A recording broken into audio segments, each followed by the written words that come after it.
पशुओं के प्यारे पीएम के डेयरी फार्म यूट्यूब चैनल देखने वाले सारे दर्शकों ने यारे प्यारा ने रिश्तेदारा ने चाचे ताऊआ ने अगत पड़ोसी मित्र प्यारा ने सीमा पर जवाना ने और खेता में किसाना ने मदन पुट्ठी की राम राम भाई। आज आपके सामने एक और शानदार वीडियो लेके आए हैं। आज की वीडियो ऐसी वीडियो होगी, आपने ऐसा इंटरव्यू पहले नहीं देखा होगा। आपको ऐसे जजों से मिलाएंगे लगभग सभी मेलों में जो जजिंग करते हैं, और उनसे आज आप पूछेंगे भाई असली मुर्रा की क्या पहचान होती है। तो सभी से मेरा रिक्वेस्ट है, अपनी वीडियो पसंद आओ तो वीडियो ने लाइक करियो, शेयर करियो और अपना पीएम के डेयरी फार्म यूट्यूब चैनल ने सब्सक्राइब जरूर करियो भाई, ताकि मैं तुम्हारे लिए ऐसी ही वीडियो और भी लेकर आता रहूँ।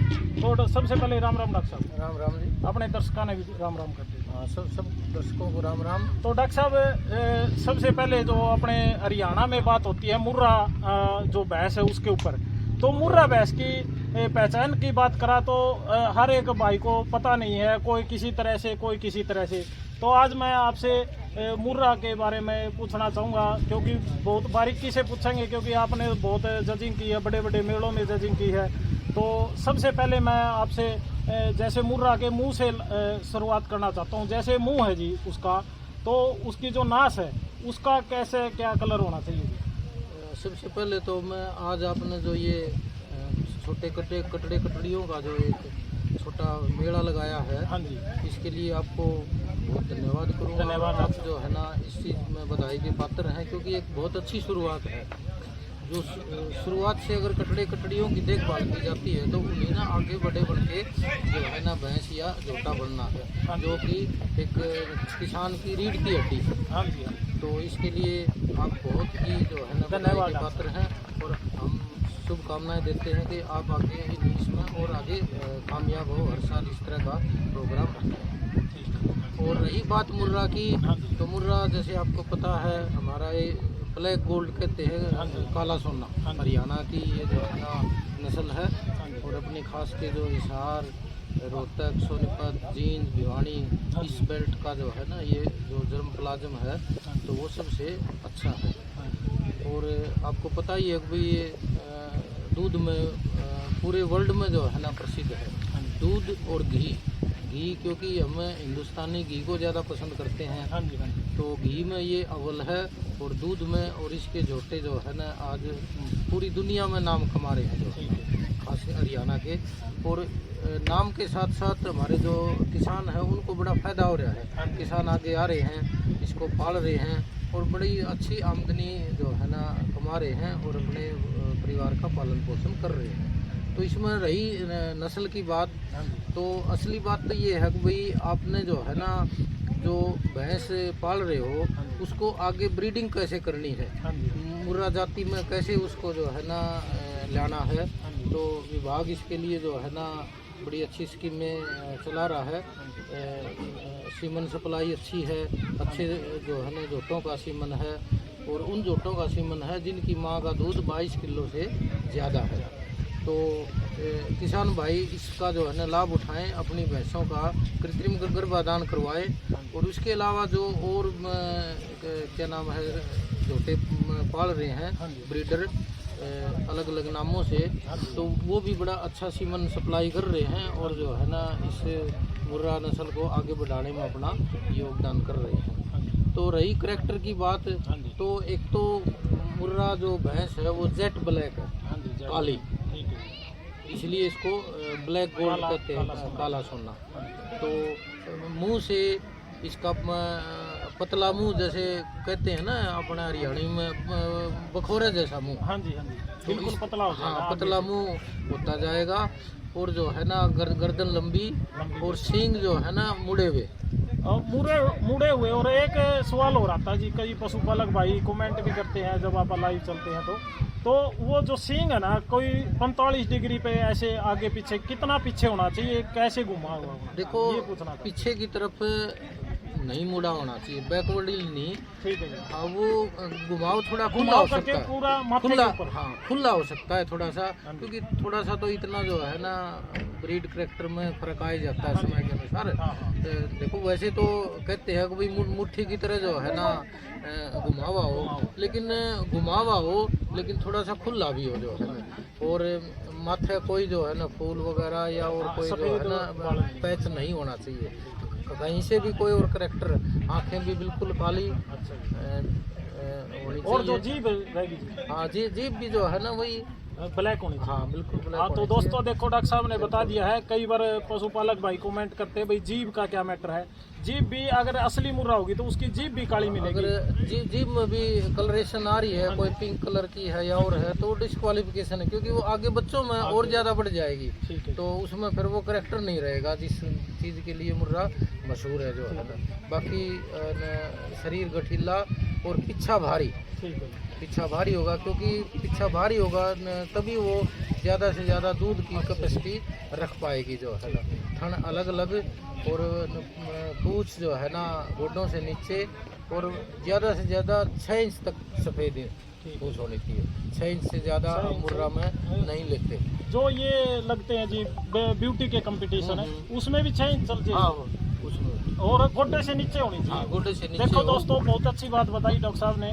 कई भाई बोल देते हैं भाई मेरी गोड्डा तो ऊपर है काली है, लेकिन वह डिस्क्वालीफाई है भाई, वह नहीं लग सकती। वो थोड़ा गोड्डे से नीचे होनी बदल चाहिए। गया, हाँ जी। और इतनी भी ना हो भाई वो जमीन में बिल्कुल जमीन में घिसरती चले, हाँ, ठीक है ना। ठीक है। तो 6 इंच तक जो है ना माना गया है कि भाई मुर्रा के लक्षण है वो। बाकी तो किसान भाई आजकल खुद समझदार हैं, अच्छी नस्ल का चुनाव करें, क्योंकि नस्ल पे ही सारा खेल है। जब हम खेती के लिए अच्छे बीज का चुनाव करते हैं तो दूध के लिए भी अच्छी पशु का चुनाव बहुत ज़रूरी है, और उसी से आगे जो संतान आएगी वो हमें और ज़्यादा फायदा देगी। क्योंकि अब पशुपालन पहले वाला नहीं रहा कि भाई दूध के लिए है, अब तो सारा चीज़ें कमर्शियल हो गई हैं। उसको आपने जो है ना कमर्शियल तरीके से करना पड़ेगा, जैसे कोई और बिजनेस होता है। समय समय पर केयर, छोटे बच्चे से लेकर बड़े तक डीवर्मिंग कराना, उसके बाद वैक्सीनेशन शेड्यूल पूरा जो है ना फॉलो करना, और उसके अलावा जो है ना मिल्क मिक्सचर का प्रयोग बहुत ज़रूरी है, क्योंकि हमारी ज़मीन में इन तत्वों की कमी हो गई है। और उसकी पूर्ति पहले के से लिए- अब पहले तो घुमाने लेके जाते जी, हाँ। वहाँ पर सारी जड़ी बूटी खा बिल्कुल, लेते, बिल्कुल। लेकिन अब वो क्या जगह दिक्कत नहीं है, बची है। सीजन के हिसाब से बरसीन गिर दी या फिर ज्वार गिर दी, इससे अलावा कुछ खान पान है नहीं, तो विटामिन की क्योंकि, कमी है। चरागाह होया करते, खुली चरी होया करते, खेतों में ले जाया करते, बनी होया करती, तो पशु घूमता था जो है ना, हर तरह की चीज़ें खाता था। तो अब घर पर बंधा रहा है तो इन चीज़ों की ज़मीन में भी कमी होगी, और जो है ना एनिमल में भी कमी होगी। वो तो समय पर डीवर्मिंग, वैक्सीनेशन और मिल्क मिक्सचर का प्रयोग जो है ना ज़रूर करें जो है ना, क्योंकि ये बहुत ज़रूरी है, ताकि पशु आपकी जो पशु पाल रहे हो भैंस है जो समय पर बहे। जैसे पहले कहते थे ना ब्रश बेवड़, तो ब्रश बेवड़ होगी तभी फायदा देगी। अगर वह 6 महीने का अगर गोता मार गई तो आपका सारा प्रॉफिट ख़त्म हो गया, क्योंकि सारी चीज़ों पर खर्चा आ रहा है आपका, पालने पर, उसका दवा पर और इंतजाम पर। तो इसलिए उसको जो है ना समय पर डीवर्मिंग, समय पर वैक्सीनेशन करवाते रहें, और आप डॉक्टरी सलाह ज़रूर लेते रहें।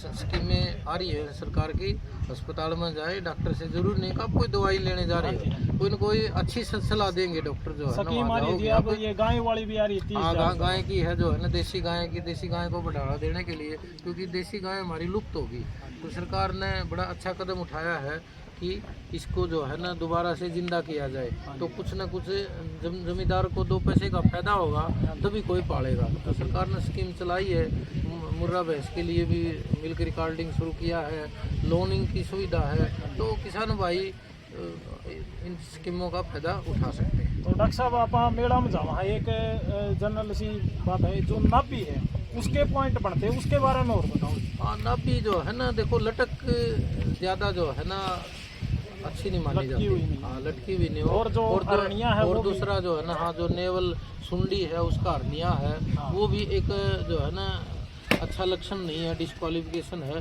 क्योंकि जैसे छोटे बच्चे का हरनिया होया, अगर उसका इलाज नहीं करा तो जैसे पशु बड़ा होगा तो और बढ़ता जाएगा, क्योंकि अंदर से जो है ना बच्चे का जोर होगा, अंदर उसका वेट बढ़ेगा, तो वो और ज़्यादा दिक्कत करेगा। तो इसको इसलिए शुरुआत में ही का उपचार करा लेना चाहिए। और भैंसों की बात करा तो जी, जैसे मिल्क ब्यूटी में भैंस लगती है, उसमें थन बिल्कुल सीधे होने चाहिए जी, यानी कि पहले नंबर उसी को आपस में उनका गैप होना चाहिए ताकि आपस में रगड़ ना खाए वो। ठीक है ना। और वैसे सीधे भी होना हाँ, और ताकि धार निकालते समय धार दाएं बाएं ना जाए, तो वो भी जो है ना एक अच्छे जो है ना फैक्टर है। तो बुल की बात करा तो जी, बुल में जो टेस्टिकल है तो कई जगह देखे, कोई डब्लू आकार का है, कोई यू आकार का है, तो उसमें नंबर किसको ज़्यादा मिलते हैं? देखो, एक जो टेस्टिकल है वो 2 टेस्टिकल होते हैं, तो दोनों की सिमेट्री होनी चाहिए जब वो लटके होते हैं। यूनिक वे एक ऊपर है या एक नीचे है, या जो है ना उनमें बाइफर्केशन है। और दूसरा जो स्क्रोटम है जिसमें टेस्टिकल होते हैं, वो ऊपर से फैटी नहीं होना चाहिए टेस्टिकल।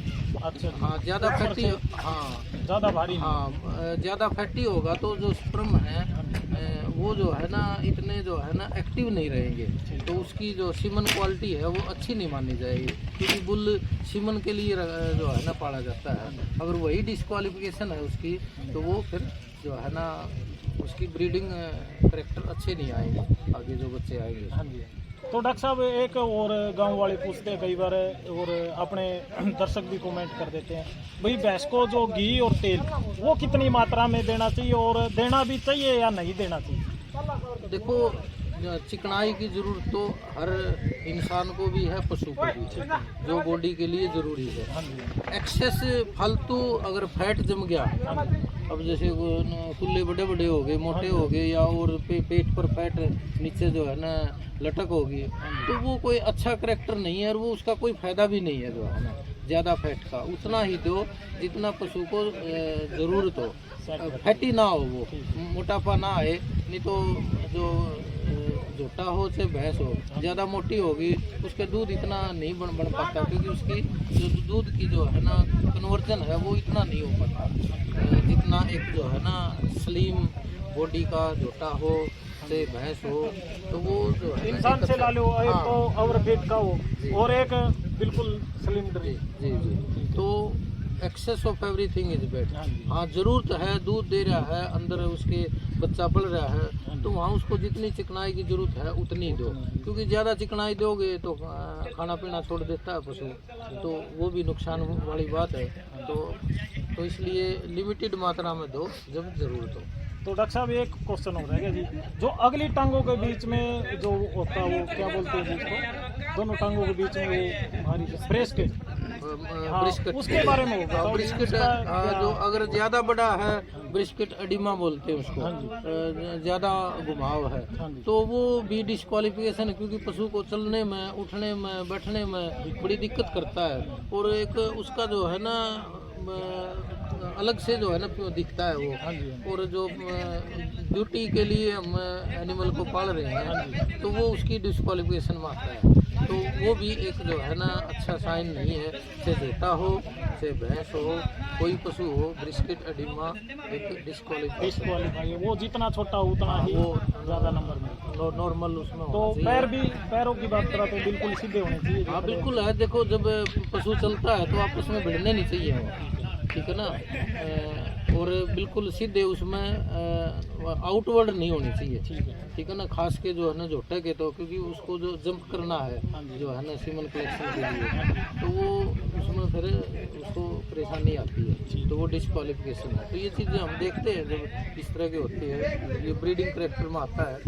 तो पशुपालक साथियों, देखो जी, आपके लिए मैं डॉक्टर साहब से बहुत अच्छी जानकारी लेके आया हूँ, और डॉक्टर साहब को थोड़ी ही रिक्वेस्ट की, भाई 5-10 मिनट का टाइम हमें पशुपालकों के लिए दो, क्योंकि भाई कई भाइयों ने कमेंट कर रखे थे, भाई अपने जो डॉक्टर साहब आए उनसे मुर्रा के बारे में ज़रूर पूछना, तो इसीलिए आप आज जो ये वीडियो लेके आए यहाँ। तो पशुपालक साथियों, मेरे हिसाब से मैंने सारे सवाल जो एक मुर्रा भैंस में होते हैं और बुल में होते हैं, वे सारे सवाल मैंने पूछ लिए हैं। तो अब आपको पता भी लग गया होगा, तो भाई अपने अपने पशुओं को इसी हिसाब से तैयार करो, ताकि कई बार कोई बुल तैयार करते हैं 2-3 लाख रुपए लग के वो तैयार होता है, और बाद में पता चलता है भाई इसमें एक पॉइंट है। तो इसी के लिए ये वीडियो लेके आए हैं, ताकि हमें पहले से ही पता लग जाए अपना काटड़ा या काटड़ी है वो किस क्वालिटी की है, उसे तैयार करे या ना करे, या खर्चा करे या ना करे। और भाई एक जो ये मैंने काफ रैली मेरे गांव में कराई थी, इसका भी मेरा यही मकसद था ताकि मेरे गांव के जो पशुपालक है थोड़े जागरूक हो, और भाई जो पशुपालक पशु तैयार करने लग रहे हैं वो उसकी क्वालिटी का कैसा वो है। तो मैं सभी जो गांव के लोग देखने लग रहे हैं, हर एक गांव को मैं चाहता हूं भाई हर एक गांव में जो ये काफ रैली को ज़्यादा खर्चा नहीं लगता, 5-4 आदमी अगर मिल जाए साथ में तो बहुत अच्छा प्रोग्राम हो जाता है।